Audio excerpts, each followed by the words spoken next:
Bonjour Mathieu Rinfimery. Bonjour. Vous allez bien? Très bien. Vous sortez de la session sur épidémiologie, hein?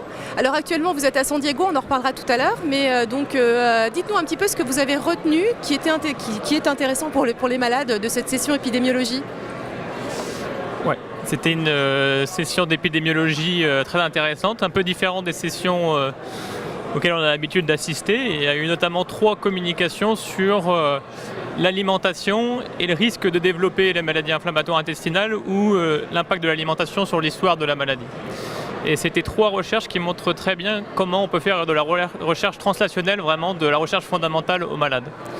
Et donc il y a eu 2 études de Boston qui ont utilisé des cohortes épidémiologiques d'infirmières et qui ont essayé de mettre en évidence des facteurs de risque alimentaires avec des enquêtes sur l'alimentation avant le développement de la maladie et qui ont mis en évidence 2 choses, que le potassium pourrait protéger l'apparition de la maladie et au contraire une alimentation riche en viande pourrait augmenter, ce n'était pas significatif, le risque de développer une rectocolite hémorragique. Donc ils ont essayé d'expliquer ces résultats. Peut-être que le potassium, en fait, cette protection, il y aurait une susceptibilité génétique pour cette protection et que le potassium influencerait la réponse inflammatoire et augmenterait en fait la synthèse de cytokines notamment anti-inflammatoires.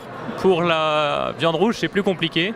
C'est vraiment les patients qui en consomment le plus, quand on les compare à ceux qui en consomment le moins, qui ont un risque. Et c'est des données qui méritent confirmation parce qu'il y a aussi beaucoup de facteurs confondants là-dedans. Et la dernière étude, c'est une étude israélienne et qui ont mis en évidence que la consommation de fruits permettrait de réduire le risque de développer une pouchite. En fait. Une pouchite, c'est une inflammation chez les patients qui sont opérés pour rectocolite hémorragique. On fait une anastomose entre l'iléon et l'anus, on fait une poche, un réservoir, et on peut développer une inflammation de cette poche. Et il apparaît que les patients qui en consomment le moins de fruits ont un risque plus élevé. Et les patients qui diminuent leur consommation de fruits, on s'aperçoit qu'ils ont une modification de la flore intestinale au niveau de la poche, et que c'est ces patients qui vont avoir une augmentation du risque de la pouchite.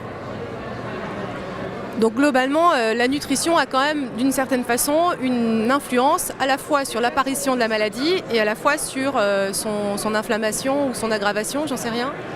Ouais, les maladies inflammatoires sont une maladie du tube digestif et c'est intuitif de penser que l'alimentation a un rôle essentiel dans l'inflammation intestinale, mais jusqu'à maintenant, en fait, les études c'était un peu décevant, le niveau de preuve, voilà, c'était peu pertinent. Là, on a 3 études qu'il faudra confirmer, notamment que ça donne des bonnes bases sur des niches fondamentales pour les chercheurs. Merci beaucoup.